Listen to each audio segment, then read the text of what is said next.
baru lahiran, udah mau masuk kerja, terus bingung nih.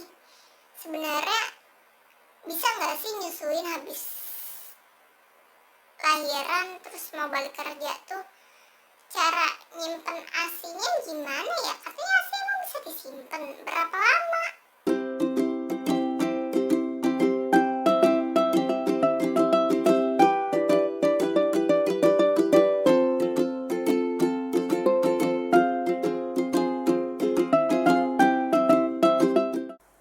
Halo, jumpa lagi di Kamis Medis dengan saya Dr. Nadia.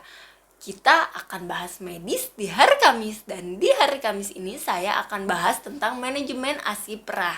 Jadi teman-teman kalau mau balik kerja atau misalnya mau memerah ASI terus bingung nih, sebetulnya ada nggak sih ketentuan tertentu yang saat kita merah ASI itu apa sih yang mesti diperhatikan? Nah, salah satunya adalah teknik penyimpanan ASI perahnya, teman-teman. Jangan sampai salah, karena kalau salah nanti malah berbahaya bagi bayinya.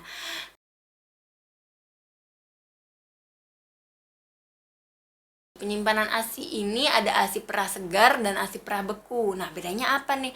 Kalau ASI perah segar itu teman-teman bisa langsung berikan ke bayi, tapi memang tetap dengan proses penghangatan dulu ya.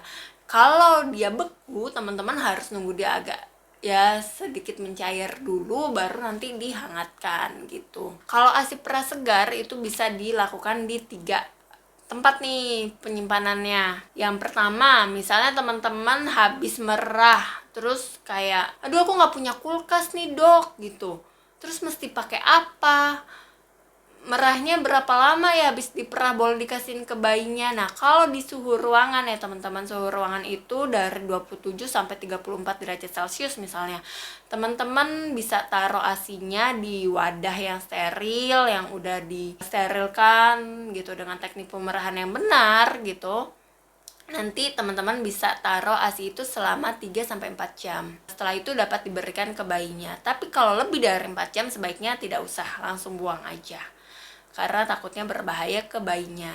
Terus kalau saya cuman punya cooler bag gimana dok? Nah, kadang kan ada yang bilang, dok saya nggak punya kulkas gitu. Jadi aku pernah dapat pasien yang nggak punya kulkas, terus bingung gimana sih cara nyimpen ASI perahnya sedangkan aku mesti kerja lagi nih dok gitu. Berarti apakah nggak bisa nyusuin? Terus aku tanya kan ke ibunya, ibu punya cooler bag nggak nih? Punya dok. Nah, ya udah pakai aja cooler bag.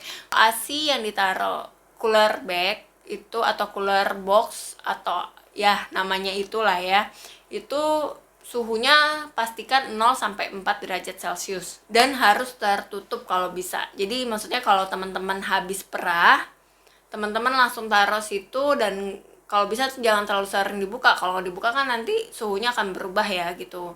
Nah, terus teman-teman bisa taruh di situ selama 24 jam. Jadi ini bisa jadi solusi buat teman-teman yang misalnya bekerja tapi nggak punya kulkas di rumahnya. Teman-teman bisa pakai cooler bag atau cooler box ini, terus ditaruh es pack atau es batu gitu di samping-sampingnya. Pastikan es batu itu banyak sehingga nanti suhunya tetap dingin gitu selama 24 jam.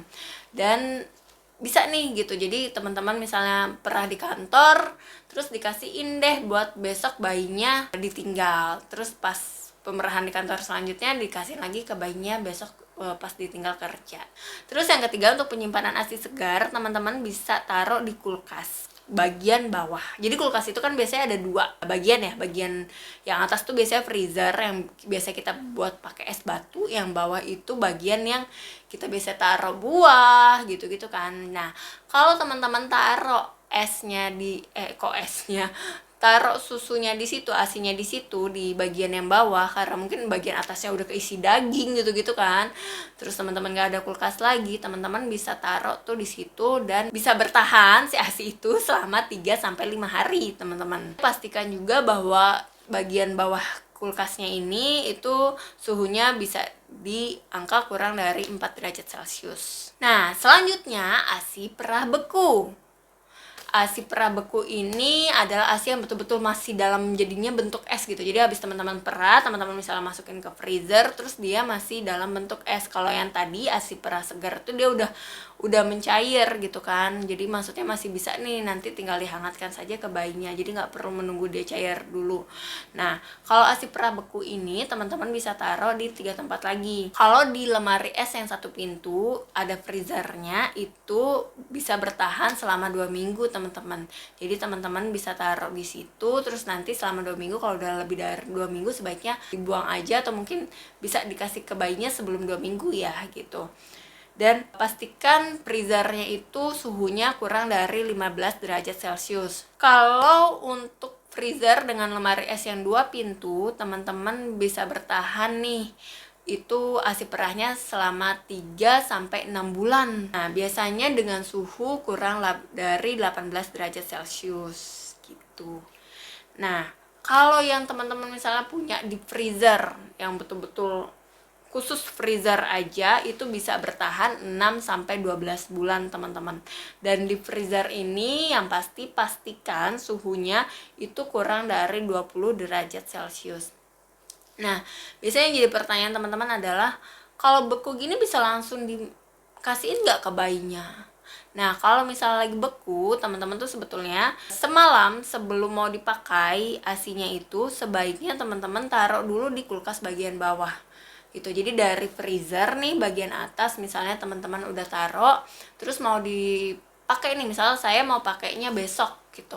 Jadi malam ini sebelum dipakai itu ASI perahnya saya taruh dulu di kulkas bagian bawah di bagian chiller ya. Jadi dia nanti akan lebih mencair. Nah, nanti saat mencair habis itu teman-teman bisa hangatkan dengan metode penghangatan air susu ibu yang untuk khusus ASI perah ya gitu. Jadi nanti mungkin saya akan coba bikin videonya.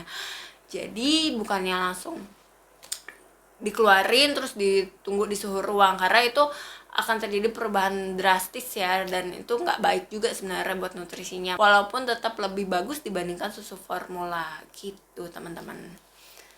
Oke, sampai jumpa di Kamis Medis selanjutnya ya, semoga bermanfaat. Bye.